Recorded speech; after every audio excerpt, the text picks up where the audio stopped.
maintenant, du coup, nous accueillons Eric Braque. Eric, est-ce que vous êtes avec nous? Oui, je suis avec vous. Vous nous entendez bien? Vous nous voyez bien? Oui, je vous vois très bien, je vous entends très bien et merci pour les interventions précédentes, c'était très intéressant. Merci à vous d'être ici pour nous présenter votre intervention. Donc, je vous laisse. Écoutez, donc yo-yo, ça veut dire quoi? Ça veut dire je récupère. L'effet du yo-yo, c'est quelque chose ce fil qu'il y a entre la consommation et le déchet nous semble essentiel, m'a semblé essentiel quand j'ai créé cette entreprise pour finalement placer le sujet de l'économie circulaire et des déchets sur et à côté du sujet de la grande consommation. Nous sommes dans des villes et très clairement, là où on consomme le plus, c'est là où on collecte et où on trie le moins.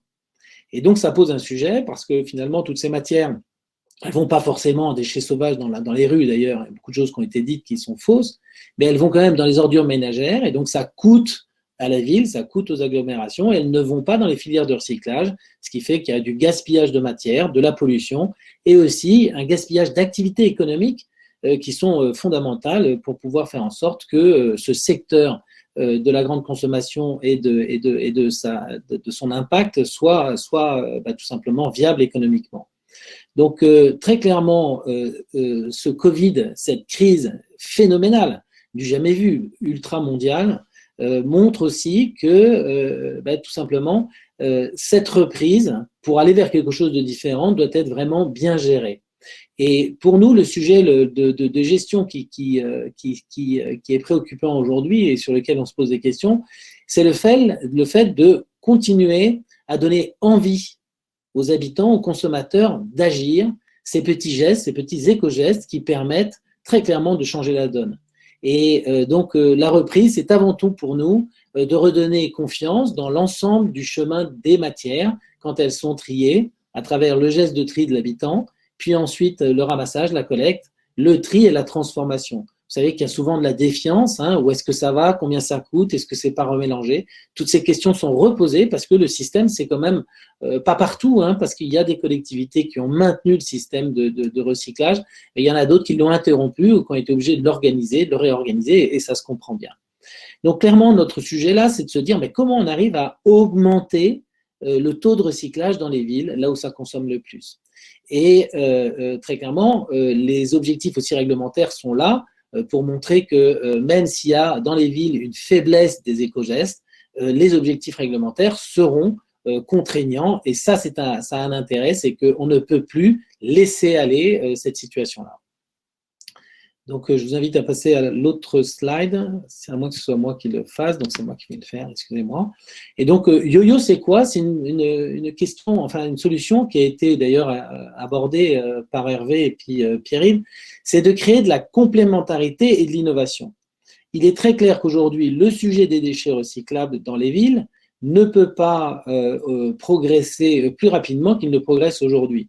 Il y a des projets structurants, intéressants, comme l'extension des consignes de tri, mais on s'aperçoit, grosso modo, que dans les villes, la collecte, qui est l'enjeu majeur, ne progresse que de 2, 3, 4, parfois 5%, mais cette progression est trop faible. Et donc, YoYo est une solution complémentaire des solutions qui sont mises en place par les collectivités locales. Je vais vous donner un comparatif. Dans la mobilité qu'on a évoquée tout à l'heure avec Ville Durable, il y a à peu près une dizaine de dispositifs de mobilité dans une ville. Vous avez le métro, les bus, le tram, les taxis, les vélos, d'autres solutions encore, les trottinettes, etc. Et donc, l'ensemble de ces dispositifs permet aux habitants, professionnels ou individus, finalement, de trouver son système de mobilité qui va bien quand il fait pas beau, quand il fait beau, quand on est pressé, etc. Pour le tri, c'est radicalement différent. On a un dispositif unique et qui bute devant des problématiques très fortes. La confiance, la mobilisation et tous les sujets que j'ai évoqués tout à l'heure. Donc, YoYo permet de compléter le bac jaune ou le bac de recyclage ou les déchetteries en faisant agir le citoyen. Donc, on crée des communautés d'habitants qui sont gratifiés s'ils font plus et mieux. Ils ne sont pas gratifiés pour juste trier. Quand on trie à la source, on évite des coûts, on augmente les volumes, on développe la qualité, et donc c'est comme ça que YoYo fait. On gratifie les habitants à partir du moment où ils sont acteurs, et si ces acteurs-là vont plus loin.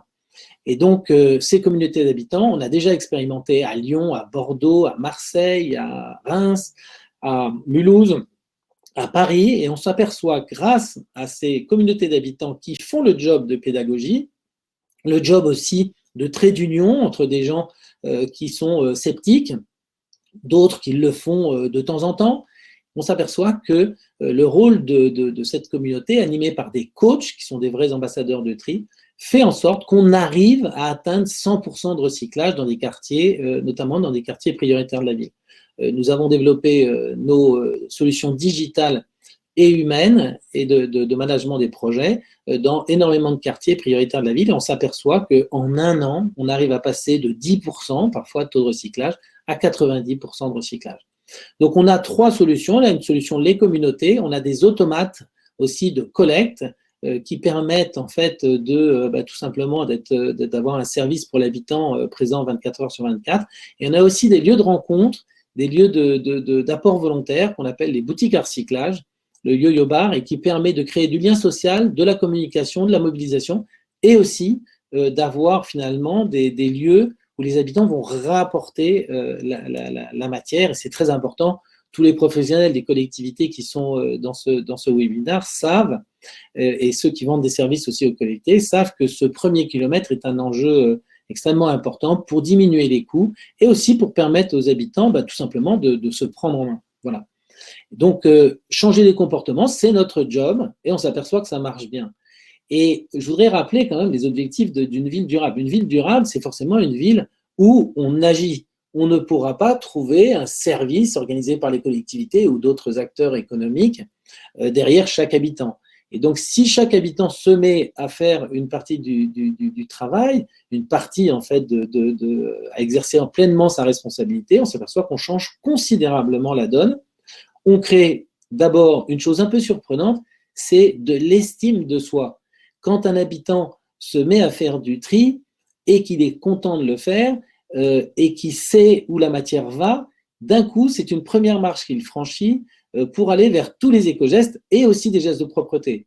Moi, je sais qu'on voit dans de nombreux quartiers, comme on travaille avec beaucoup de bailleurs, avec des entreprises, avec des associations, beaucoup de quartiers, le fait d'avoir mis un dispositif positif auprès des habitants permet aux habitants de tout simplement d'avoir plus confiance, d'être plus, entre guillemets, touchés par ces dispositifs, et donc il y a moins de dépôts sauvages, on jette moins de papier par terre, on dégrade moins, et finalement on rentre dans une logique de participation sur des éco-gestes qui permet de limiter les impacts.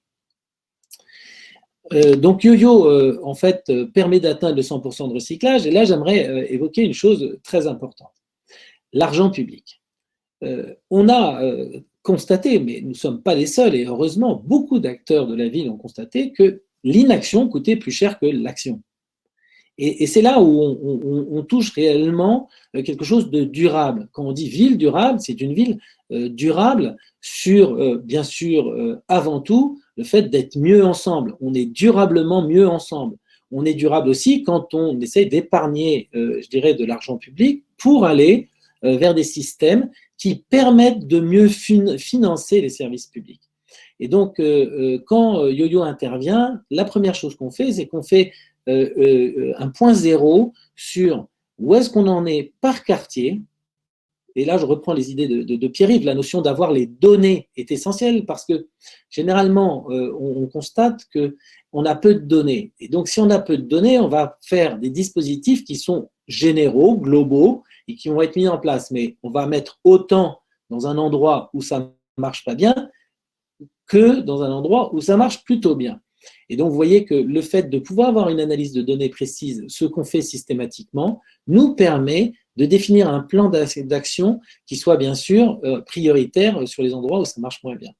Donc, très clairement, l'atteinte du 100% de recyclage est tout à fait possible. Nous l'avons réalisé et nos données sont en open source, c'est-à-dire que vous pouvez très bien, grâce à nos simulateurs, prendre contact avec YoYo et pouvoir simuler les impacts qu'une mise en place avec vos partenaires existants, puisque nous, on fait de la complémentarité, c'est-à-dire qu'on se sert forcément et on agit avec tous les partenaires qui existent pour faire en sorte que l'ensemble des effets des éco-gestes mieux organisés reviennent à la ville. toutes les tonnes que Yo-Yo récupère à travers une augmentation de la performance du geste de tri reviennent à la collectivité locale, ce qui lui permet de financer la prestation de service Yo-Yo et bien d'autres choses. Donc notre job, c'est de diffuser largement les éco-gestes, de diminuer les coûts et de maîtriser l'équilibre économique de l'innovation, car aujourd'hui, je le disais tout à l'heure, on est absolument obligé d'innover, car la réglementation arrive, l'augmentation de la taxe générale sur les activités polluantes est là aussi pour dire si on ne change pas la donne, ça va coûter plus cher aux collectivités. Et la maîtrise de l'équilibre, c'est combien me coûtent ces tonnes additionnelles et combien elles me rapportent avec la vente des matières, avec les aides des éco-organismes. Et enfin, les deux derniers points sont très importants, c'est l'implication des acteurs du territoire. Nous ne pouvons absolument pas réussir seuls. L'implication des acteurs du territoire sur ces éco-gestes est majeure. Les bailleurs, par exemple, ont de très fortes préoccupations. Les associations locales, mais aussi les commerçants. Nous travaillons beaucoup avec les associations de commerçants pour redynamiser les centres-villes. Et ça vient là d'une manière très intéressante parce que les récompenses qu'ils nous donnent créent du trafic chez eux. Et si ça crée du trafic, forcément, la récompense n'est pas un coût pour eux, c'est un revenu car elle rapporte davantage que ce qu'elle coûte. Je vais vous donner un exemple sur une place de cinéma. Quand Yo-Yo donne une place de cinéma aux trieurs qui rapportent des sacs triés à la source avec 0 erreur de tri, la place de cinéma qui est donnée, en fait, rapporte au cinéma, car quand je reçois une place de cinéma en cadeau, eh ben, je vais y aller avec mon frère, ma famille, mes amis, etc. Et donc, je vais finalement faire en sorte que le trafic soit développé dans le cinéma. Et en période de reprise, avec toutes les difficultés qu'on voit, qu'ont les centres-villes, les commerces, la culture, toutes les salles qui vont reprendre forcément avec des gestes barrières bien installés, il s'agira là de redonner du plaisir, de redonner de la confiance. Et nous, on pense que ce regain de confiance et de plaisir peut aussi servir à la fois les finances de la ville et en même temps les éco-gestes. Donc voilà où nous en sommes. Aujourd'hui, très clairement, on a un nombre de partenaires très important. Nous expérimentons sur des villes qui se posent des questions sur les erreurs de tri. On a vu dans certaines villes l'extension des consignes de tri à notamment tous les plastiques, augmenter très fortement les refus, des coûts de plusieurs millions d'euros quand on les additionne de ville en ville. Et on s'aperçoit que ces éléments-là, ben, on peut très bien y travailler. On peut très bien aussi travailler sur toute la problématique de la propreté des déchets sauvages.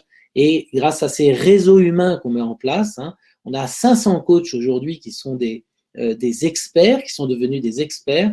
Nous travaillons la formation, bien sûr, de ces coachs en plusieurs langues pour faire s'adapter au terrain.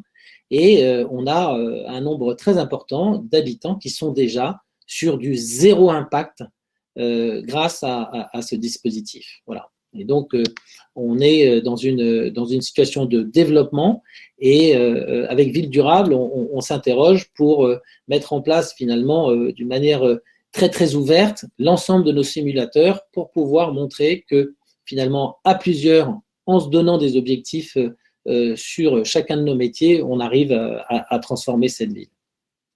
Très bien. Merci beaucoup, Eric. Merci à vous. On se retrouve dans 5 minutes du coup pour le Q&A.